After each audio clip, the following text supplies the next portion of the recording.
All right, hello everybody. I'm Tom Wistrcill. I'm JT Wistrcill. We'd like to welcome you to another edition of From the Couch. We're talking the NFL Draft, 2020 NFL Draft coming up soon.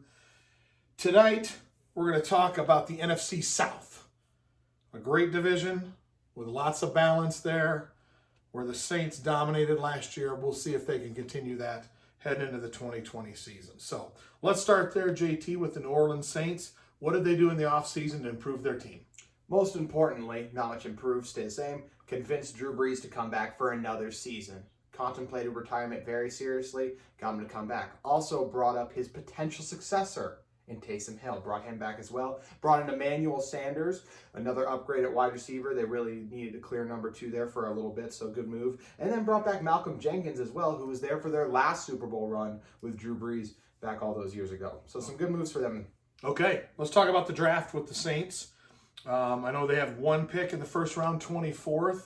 What are their needs in the draft, and then where do they go with the 24th pick? I think they could use another cornerback still. Year after year, it seems like their secondary gets shredded in the playoffs, so adding a number 2 to Marshawn Lattimore would be important. I like Janoris Jenkins, but he was still cut from the Giants for a reason outside of off-field issues. I think they could also use a number 3 wide receiver. Sanders and Thomas are great, but when you look for the third guy, there's not a lot there, so I'd like to see more there. Backup linebacker, Demario Davis is a free agent next year, as well as just having a third guy there would be important, so you could look there. And maybe a QB falls to them they like, so I'd still leave QB as a sneaky need there since they did lose Teddy Bridgewater. Okay, 24th pick. What do you think they'll do? I think they're going to go with Brandon Ayuk, wide receiver out of Arizona State. I really like his ability as a deep threat, and I think he complements what Thomas and Emmanuel Sanders do really well. I think Ayuk's really the guy that you could throw the 60-yard pass to and really take the top off of the defense. They lost Ted Ginn in free agency, and they don't really have that top-end speed, and I think Ayuk would help add that. He's also an exceptional returner, and they've been trying different things out, get a successful returner. And when you're a loaded roster like this, you don't need a ton of needs. So I do think a number 3 wide receiver,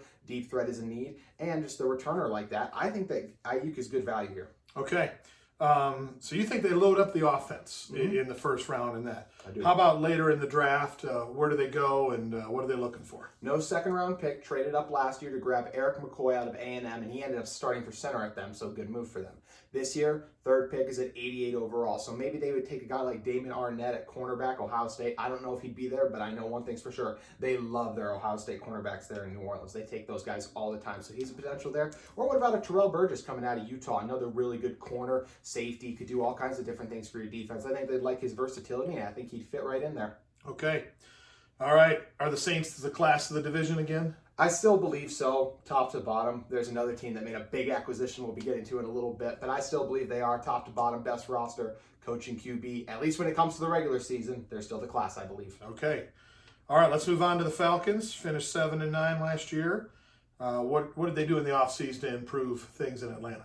First of all, team that was going to probably have a top 5 pick last year, but then the rumors start to swell. Head coach is going to get fired, GM maybe can get fired. Just massive changes, and they really kicked it into high gear and salvaged their season, finishing second in this division. In the offseason, we're able to scoop up Todd Gurley after the Los Angeles Rams released him. A nice move for them, especially because they cut Devontae Freeman, who has been a shell of himself since the 2017 Super Bowl run. Also thought Dante Fowler, picking him up, coming over, good defensive end, pass rusher, nice move once again. And trading for Hayden Hurst, a guy who's really gotten pushed down the depth chart in Baltimore at tight end. He's going to come in there and start, and now their entire offense is comprised of former first overall picks. Some good, some bust, but either way, all first-round picks. So the potential is there for this to be an explosive unit on offense, and a couple quality moves on defense as well. Okay. What are their draft needs? What are the Falcons looking for coming up here in the draft? Cornerback, moved off of Desmond Trufant, their number 1 corner from a few years ago, so need a number 1 corner, I believe. Defensive tackle, a guy next to Grady Jarrett would also be helpful. Another linebacker, they still have Deion Jones in there, but could use a number 2 guy inside as well. And maybe some just more backup defensive ends. You'd like some more guys there since Takk McKinley, their 2017 first-round pick, has yet to really produce. Okay. So they have the 16th overall pick, I see, in the first round. What do they do with that pick, JT? I think this is another team that would love if C.J. Henderson would fall to them. I've talked about this guy multiple times before. The clear number 2 corner in this draft, and could definitely fall to them and come in and be the number 1 corner. If not him, I could definitely see them taking a Christian Fulton as well out of LSU. Both really good corners that could hopefully be the number 1 guy. Or maybe they take a Javon Kinlaw. Putting him next to Grady Jarrett would be very intimidating for offensive lines. and really tough to deal with. So I could see him going a couple different places, but I think it's going to be Henderson. Okay. You're thinking defensive side of the ball for them there. I see they pick again at 47 on my chart here. Where do they look for in that pick? Yeah. Once again, the offense, almost all first-round picks. So I believe they got to attack defense. My top 4 needs for them were all in defense for a reason. A lot of holes on that side. Like their offense, but they got to get better on defense.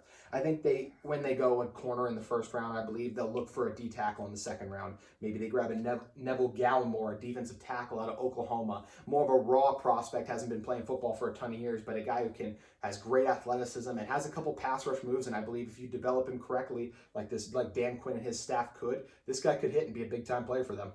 Okay. All right. Falcons get to 500 this year? Yeah, they should. There's a lot of talent on this roster. They'll still be hungry to produce. I mean, it still feels like we're talking about the Super Bowl hangover. 28-3 is just going to live on in infamy. But this team will still have a chance to compete and win the division. But in the end, I don't think it happens. Okay. Let's move on to the Tampa Bay Buccaneers. There's a team that made some wholesale changes. Just a couple big ones. Something that will certainly be everybody will be anxious to see how it plays out here as we head into. So obviously, let's start at the top with Tampa Bay, what they did, and then what other offseason moves did they make? They only signed the GOAT, Tom Brady. Is he the best quarterback in the NFL anymore? No, but still a really good player who a lot of things in New England contributed to the fall off last season. Offensive line fell off. No Gronk, lack of a tight end, and weapons that just really weren't there, and you could really see the decline in a lot of guys, or the lack of development in a guy like N'Keal Harry in some ways as well. He was injured. So I think that all led to Brady coming down to Tampa. They get a franchise QB and a guy who will do a much better job at taking care of the ball than 30 interceptions Jameis Winston will. Also loved their moves along the defensive line, bringing back Shaquille Barrett, who led the NFL in sack. Ndamukong Suh is a great player as well, coming back in. And Jason Pierre-Paul, a guy who 2 years ago had a breakout season for them. Last season was dealing with some injuries and stuff like that in a car accident. So a lot of really good moves for this Tampa Bay team at the most important positions, QB and getting after the quarterback. So I like the way they had their offseason play out. Okay, so knowing those pieces, now what are their draft needs heading into the upcoming draft? Offensive tackle. They have a decent left tackle, but either way, I think he could easily slide over to the right side. But the right tackle spot is a disaster, and you have to protect Tom Brady, especially he's not a mobile quarterback. He was never a mobile quarterback, especially now that he's in his 40s. So definitely need to get some protection on the offensive line, tackle and guard. Could definitely use some more help in the secondary as well. I think safety and cornerback are more needs for them as well. But this roster actually has less needs than you think. It's just last season their quarterback turned the ball over so much, and you cannot win in the NFL when you turn the ball over. Okay. I see they have the 14th pick overall. What do they do with it, JT? As I've talked about before, great tackle class. I believe they're going to get the 4th best one who's going to fall to them, and an Andrew Thomas, an absolute mauler coming out of Georgia. Really liked his physicality, and you look at some of the best guys in the draft, like a Caleb Chase on at LSU, he absolutely shut him down when they played earlier this season. So I really like him. If a Jedrick Wills falls to them out of Alabama, take him as well. Maybe reach on a Josh Jones either, or don't be afraid to trade back as well. Maybe one of the QBs starts to slip and another team wants to trade up and offer you more. But I think tackle, it has to be the pick there. You got to protect Brady. Okay. I see they pick again at 45. And so what do they do there as you head into the second round? I think you got to grab a safety. This is a team that goes back to the 2018 draft. We were talking about their need for Darwin James still, and they passed on him. It seems like every year they still need a safety. I think they could finally attack safety. Maybe a guy like Kyle Duggar out of Lenore Rhine. Small school product, but really lit up the combine. Or a great scenario for them. Teams are concerned about the medicals of Antoine Winfield Jr., the great safety out of Minnesota, that without injuries, I think is the top safety in his class. Maybe he slides. A couple teams get scared. Tampa should pounce on that, I think, and grab a guy who could be defensive rookie of the year on a winning team like that, who makes as many plays as he does. Great signing, and would be a great draft pick, and I think would be a great move for them. Okay. They won 7 games last year. What's their ceiling with Tom Brady at the helm?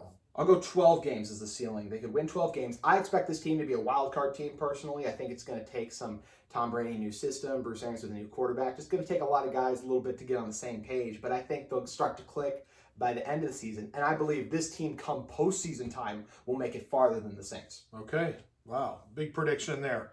All right. We head to the Carolina Panthers, who probably made the most changes of anyone in this division. And it was needed because they were 5-11. Last year. New coach, new quarterback, up and down roster. So talk about the offseason for the Carolina Panthers. Brought in Joe Brady comes in and Matt Rule. Matt Rule's the head coach. Joe Brady is the offensive coordinator after his success at LSU with Joe Burrow. They decided to bring in Teddy Bridgewater after his stint with the Saints for a couple of years. So very conservative quarterback. Still a good quarterback, but I would consider never one of the elite quarterbacks. At best, maybe a game manager. Never going to turn the ball over, but I don't know if he'll make the plays to win you games. Bring in Robbie Anderson, good receiver from the Jets. Re-sign Trey Boston. Trade for Russell Okung, get that left tackle. They even signed P.J. Walker, the XFL standout, to be their backup quarterback. So a lot of crazy, wacky moves for this team as Luke Kuechly retires, Cam Newton was released. I mean, it has been an insane offseason for the Carolina Panthers, and their roster is unrecognizable at this point. Okay. So obviously they've filled in a bunch of pieces. Really looking forward to the draft. What are their biggest needs after all of these offseason changes? I think offensive guard. In that Russell Okung trade, they traded away Pro Bowl guard Trey Turner, so need to get some more guards on the interior as well. More defensive tackles. Their defensive tackle unit was loaded last year with Dontari Poe and Gerald McCoy. Both of those guys now with the Cowboys. Need to add some more guys in the interior of the defensive line. Could also use another cornerback as well. I mean, defensive end, I think you need more depth behind a Brian Burns or a Stephen Weatherly, who they signed from the Minnesota Vikings. And Greg Olson's gone as well, another tight end. But this team has by far the most needs of this division, and definitely one of the most needs of any team in the NFL. Okay. Well, they do get a pretty high draft pick there at number 7. What do they do with it? First and foremost, I think they should trade back personally, because I think one of the quarterbacks, one of the Tua, Jordan Love, or Justin Herbert, not all those guys is going to the top 6 picks. One team might be looking to move up to 7 and grab one of those guys. This is a rebuilding team. Everyone in that organization knows it. I think they should listen to the calls, trade back, get the extra assets. If they stay, I would grab a Derek Brown out of Auburn. Guy who's great at stuffing the run, an absolute mauler, and I love the way he plays. He was doubled so much in college. I think if he gets if they try to block him one-on-one, because you got to deal with a Quan Short who will be next to him at the other D-tackle spot, he could really get after the quarterback too. Love his physicality and the way he plays. Or capitalize on the fall of maybe an Isaiah Simmons. Maybe the Giants don't pick him and we're all shocked. But in the end, I think this is Derek Brown territory. Okay. I see they pick again at 38. So they get that D tackle off the board in the first round. What do they do in the second round? Flip over to the other side of the trenches. Got to help protect Teddy Bridgewater. He's not the most mobile guy, still coming off that horrific knee injury was so long ago, but he's still never been the same really mobile quarterback. He needs time in the pocket, and this offensive line, as constructed right now, is not suited to give him that. So I think they could look at a guy who's close to them, and a John Simpson out of Clemson was a very good guard for them there, won a college football championship with them just 2 years ago. Or maybe a Matt Hennessy out of Temple, one of Matt Rule's guys. Matt Rule coached at Temple for a couple of years as well, so he has good roots with that school, but I think it's guard for sure for this team. Okay. In the second. All right. What's the ceiling for the Panthers?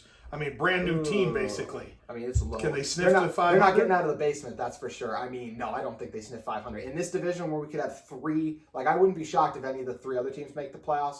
I don't see any world where the tanking Carolina Panthers, tanking for Trevor Lawrence, make it to the top of this division or even over 500. Okay. All right. Well, that's it for the NFC South. Thank you for joining us tonight. If you haven't noticed, we were sponsored by LeBron James. That's where he used to play, and here's where he currently plays. Thanks for joining us on another edition of From the Couch. We'll see you next time.